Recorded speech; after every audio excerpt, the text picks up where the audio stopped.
Kemudian juga meskipun pengusaha omsetnya besar ya, besar seperti di Tanah Abang ya.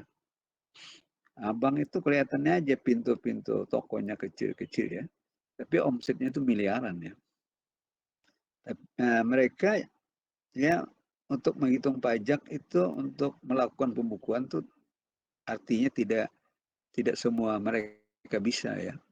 Untuk menggaji tenaga akuntan juga mereka tidak selalu bersedia gitu ya.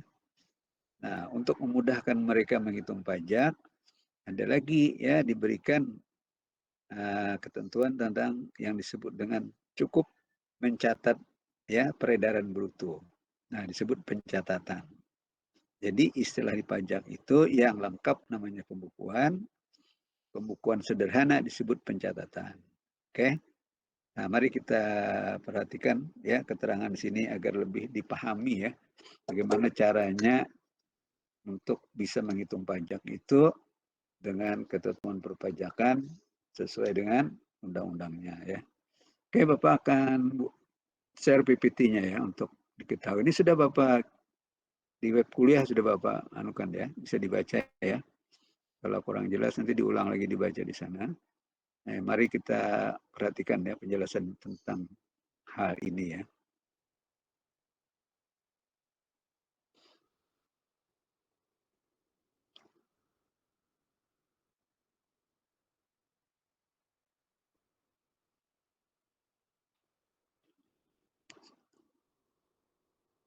Halo, sudah bisa terlihat nih? Sudah, Pak. Sudah ya. Oke, ya. Nah, di sini akan kita bahas ya, apa saja kewajiban bagi wajib pajak itu yang melakukan pembukuan. Siapa aja wajib pajak yang cukup dengan pembukuan sederhana atau disebut dengan pencatatan, dan apa ya,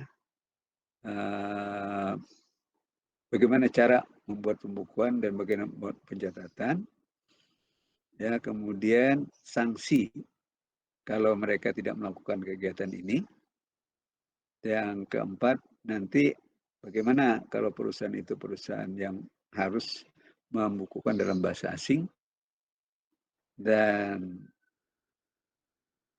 terakhir kita akan bahas dengan kalau ternyata wajib pajak tidak melakukan kewajiban sesuai dengan ketentuan, maka pajaknya nanti akan diperiksa atau dihitung oleh kantor pajak dan nanti akan dibuatkan tagihan pajaknya.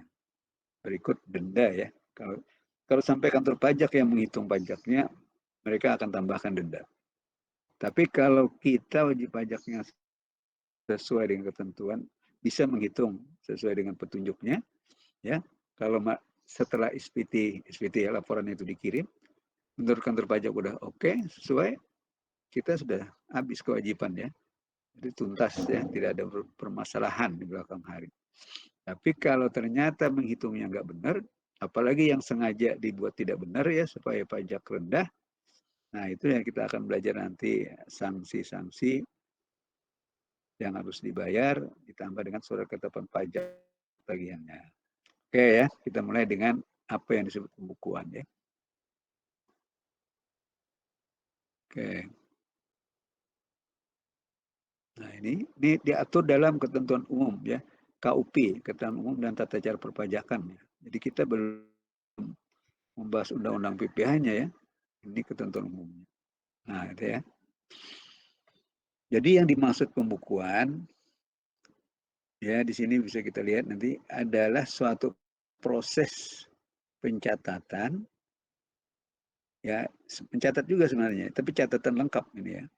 Jadi pembukuan itu adalah pencatatan lengkap yang dilakukan secara teratur untuk mengumpulkan data dan informasi keuangan yang meliputi harta, kewajiban atau utang-utangnya ya, modal, penghasilan, biaya yang dikeluarkan, serta jumlah harga perolehan dan harga perolehan tuh ya, harga pembelian, harga penjualan, penyerahan barang, ya termasuk juga jasa yang ditutup dengan menyusun laporan keuangan berupa neraca dan laporan laba rugi untuk periode tahun pajak tersebut.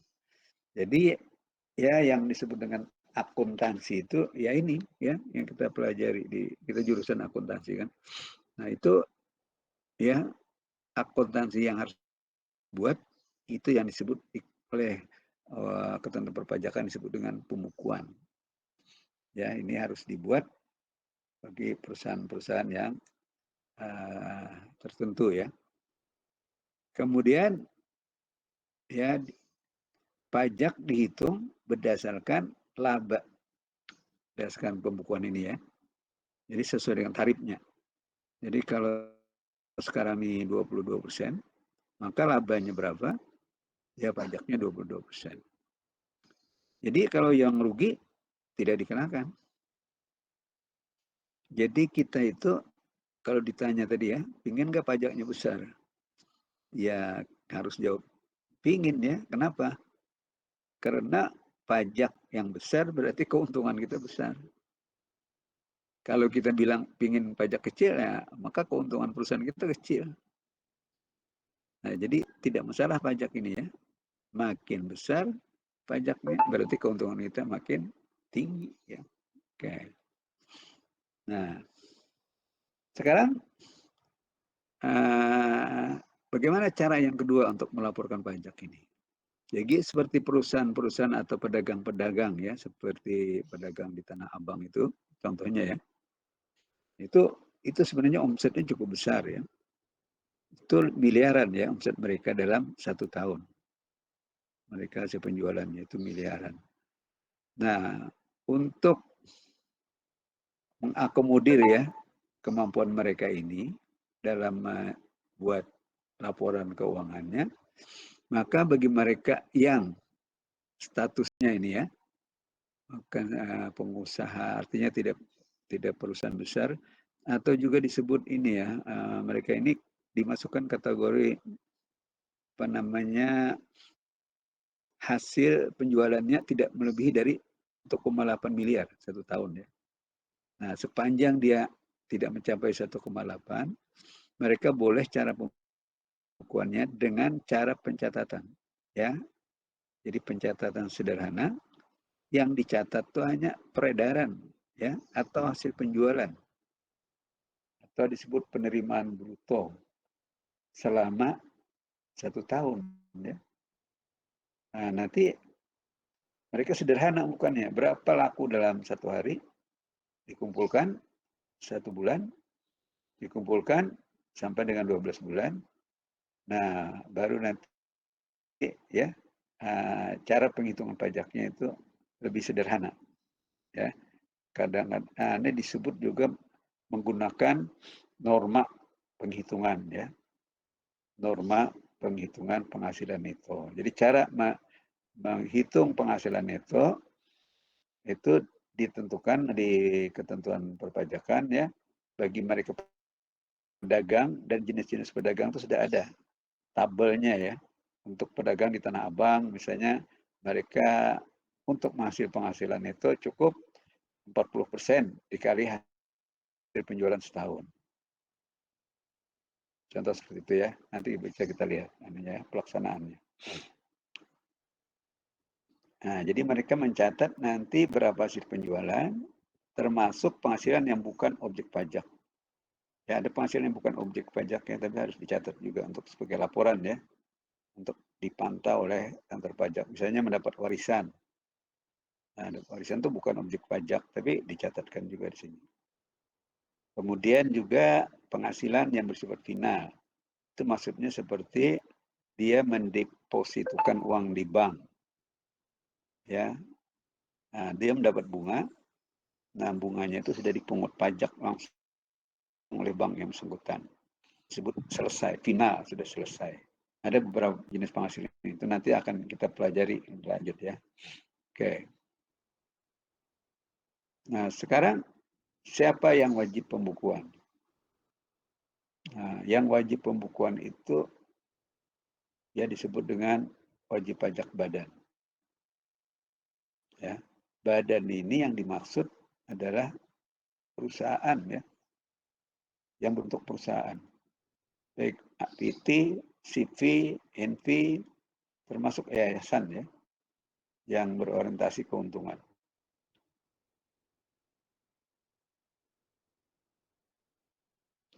Nah, sedangkan orang pribadi, kalau dia berbentuk usaha, itu boleh ya, boleh melakukan pembukuan kalau dia mampu ya, dan boleh melakukan pencatatan saja dengan batas tadi ya, tidak melebihi 1,8 M tadi penghasilannya. Jadi boleh catatan. Nah, yang pencatatan tadi disebut dengan norma penghitungan penghasilan neto. Ya, itu yang akan kita pelajari ini cara menghitungnya. Jadi intinya ada dua tadi ya, pembukuan. Jadi pembukuan itu bisa wajib pada badan, bisa wajib pajak orang pribadi. Oke. Itu diatur dalam pasal 28 ya. Kemudian yang tidak wajib pembukuan ya. Nah, ini yang tidak wajib ya. Nah, tapi wajib menjalankan pencatatan. Siapa aja nih? Nah, ini adalah wajib pajak orang pribadi yang melakukan kegiatan usaha atau pekerjaan bebas ya. Jadi sudah paham ya pekerjaan bebas itu? Halo? Halo, yang dimaksud pekerjaan bebas sudah paham nggak? Belum, Pak. Ah, belum ya. Yang lain? Belum. Ini siapa yang menjawab nih? Saya Namanya? Ahmad Ridwan, Pak. Ahmad Ridwan. Ya, bagus ya. Bapak akan catat yang aktif di kelas ya. Memperhatikan, menjawab. Jadi itu ada poin tertentu ya. Ahmad Ridwan belum paham ya apa yang dimaksud pekerjaan bebas. Yang lain ada yang pernah mendengar?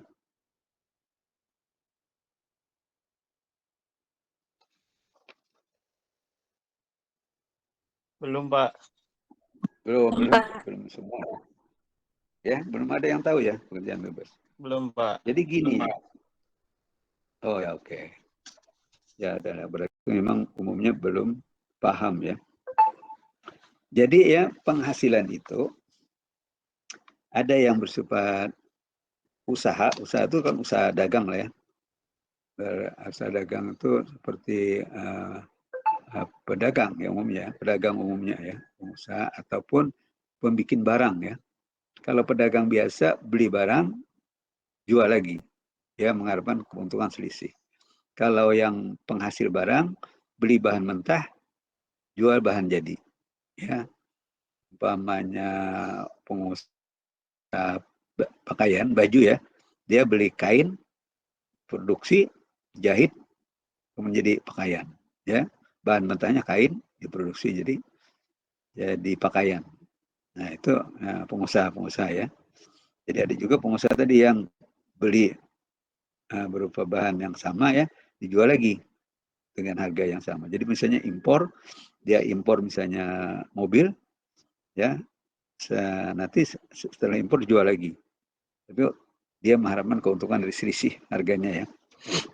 Oke. Nah kemudian yang juga melakukan pembukuan ini pekerjaan bebas. Pekerjaan bebas ini contohnya ya seperti dokter, ya dokter, pengacara, akuntan. Jadi kalau adik-adik nanti jadi akuntan, itu namanya mendapat penghasilan di pekerjaan bebas, ya akuntan, nah ya pengacara, berbagai jenis kerjaan seperti apa namanya arsitek, ya yang menggunakan keahlian ya. Nah kalau penghasilannya itu cukup besar, punya kantor, pegawainya cukup banyak, ya termasuk juga para penilai ya, penilai. Nah itu mereka juga ya termasuk ya, apa istilahnya itu orang yang kalau mampu besar omsetnya melakukan pembukuan,